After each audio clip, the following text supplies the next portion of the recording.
देतो की त्यांनी एक परंपरा चालू ठेवली, आपली चालू केली आणि चालू ठेवली आजपर्यंत. एक वेगळी की कलाकार प्रत्येकातला जागृत केलाय माणगाव शहरातल्या लोकांच्या, आणि तो जिवंत ठेवलेला आहे आजपर्यंत. आमचा सर्व हे मित्र कंपनी आहेत, डॉक्टर लोक आहेत किंवा इतर कोण आहेत, सर्व आमचे सर्व, त्या सर्व धन्यवाद देतो याबद्दल. आणि आर.टी. पवार यांनी मेन त्यामध्ये सहभाग घेतला, त्याबद्दल त्याचंही आभार मानतो. जेणेकरून ह्या मैफिलीमध्ये काहीतरी आमच्यातला कलाकार व्यक्त करता आला आम्हाला. ओके, धन्यवाद, थँक्यू व्हेरी मच. खरं आहे, एक राजकीय क्षेत्रातला माणूस खरं तर एक कलाकार आणि गाणं म्हणण्यासाठी खरं म्हणजे एवढी डेअरिंग करत नाहीये. पण राजाभाऊ, तू आज मला जे वाटत होतं ते साध्य केलंस. मला पहिलं खरंच वाटलं नाही की राजाभाऊ इथे गाईल म्हणून, आणि आज ते खरं करून दाखवलं. धन्यवाद राजाभाऊ. आम्ही खूप आनंदी झालेलो आहोत, आमचे सगळे गायक पण आनंदी झालेले आहेत. मी पहिल्यांदा जेव्हा सांगितलं, कल्पना दिली, तेव्हा सर्वच जण अवाक झाले की अरे नक्की का. तर मी म्हटलं नक्की म्हणजे काय, म्हणून तर कार्यक्रम आहे. पवार सरांची माझी ओळख आता जस्ट नुकताच वर्षभर झाली, आणि या वर्षभरात मल्टी टॅलेंट काय असतं हे यांच्याकडून कळालं. दोघेही नवरा बायको, दे आर एक्सिलंट, आणि बस ऑल द बेस्ट त्यांच्यासाठी. आणि त्यांच्यामुळे बऱ्यापैकी लोकांना माणगावमध्ये मी सगळ्यांना ओळखायला लागले. माझी सुद्धा, मला एक स्टेज दिला त्यांनी माणगावमध्ये सगळ्यांसमोर प्रेझेंट होण्याकरता. And thank you so much Raja Pawar sir, and all the best तुमच्या पुढच्या वाटचालीसाठी. नमस्कार, धन्यवाद. आज आपण सगळे इथे राजा पवार सरांच्या सेवानिवृत्ती कार्यक्रमासंदर्भात एकत्र आलेलो आहोत. राजा पवार सर आता निवृत्त होत आहेत यावर खरं माझा विश्वासच बसत नाहीये. तुम्ही त्यांच्याकडे पहा, वाटतं की निवृत्त होत आहेत, जसं जस्ट आता जॉईन होत आहेत असं वाटतंय. तर राजा पवार सर, आमचे मामा ॲडव्होकेट मोहन मेहता यांनी एक संगीतप्रेमी ग्रुप स्थापन केलाय, आणि त्याच्यानंतर तो कार्यक्रम आमचा ग्रुप अत्यंत छान फुलला आहे. त्यामध्ये राजा पवार सर यांचं खूप चांगलं योगदान आहे. ते चांगले निवेदक, आयोजक आहेत, संयोजक आहेत. त्यांचं एक YouTube चॅनल पण आहे, आणि त्यांनी मला वाटते 34 वर्ष अतिशय निस्वार्थपणे सेवा दिलेली आहे सगळ्यांना. अतिशय छान काम केलेलं आहे, आणि मला त्यांच्या निवृत्तीच्या कार्यक्रमात सहभागी होऊन खरोखर खूप आनंद वाटतोय. पंच बनवलं, पण मला काय स्टेज डेअरिंग एवढं नाहीये. पहिलं मला सांभाळून घ्या. आमच्या कुटुंबाबद्दल सांगायचं तर 4ही भावंड अशी आहेत की म्हणजे त्यांची ओळख देताना कोणालाही अभिमान वाटेल अशी आम्ही भावंड आहोत.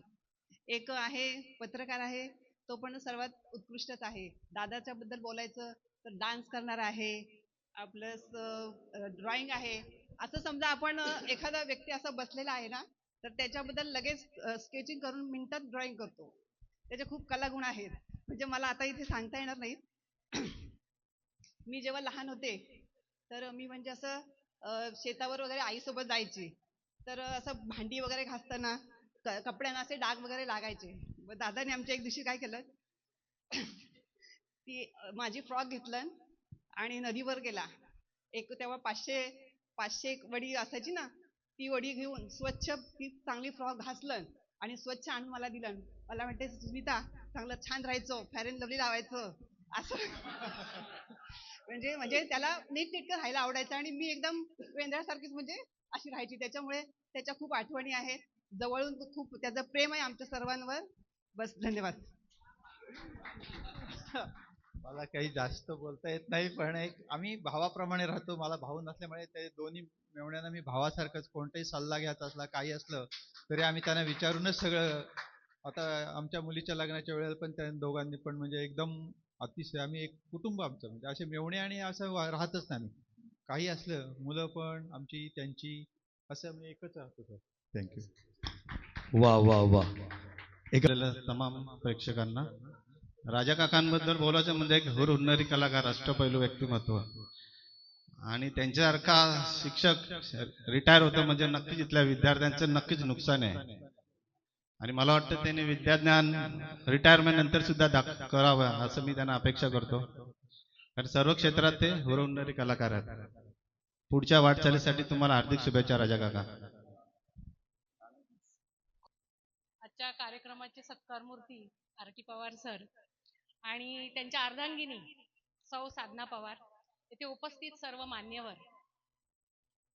खरं म्हणजे आरटीचा आणि माझा असा जवळचा परिचय बघायला गेला तर आम्ही लहानपणापासून ओळखत होतो, परंतु 1992ला आरटी सहाय्यक शिक्षक म्हणून हायस्कूलमध्ये रुजू झाला आणि त्याच्या पाठोपाठ लगेच 1 वर्षांनी 93ला मी लागले आणि त्याच्यानंतर आरटीला जवळनं म्हणजे आमचा संपर्क आला.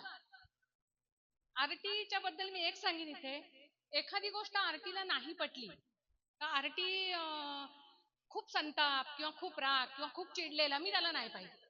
एखादी गोष्ट त्याला नाही पटली तर तो शांत राहतो.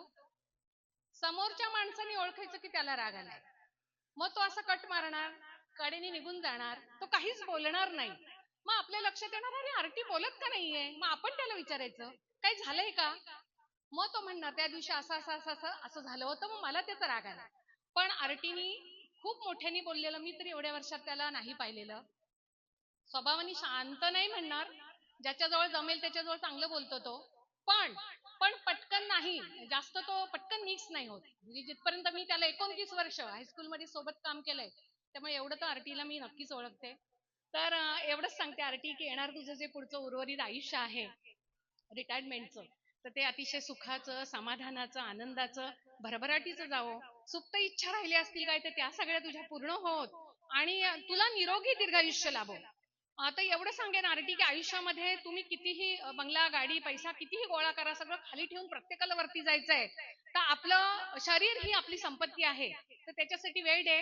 पाय दुखतेत सांगू नकोस, रोज वॉकिंगला जा तिच्या बरोबर आणि गार्डनिंग करतो आरटी असं तो म्हणतो, तर ते सुद्धा चालू ठेव तुझं आणि बाकी मस्तपैकी आनंदी राहा.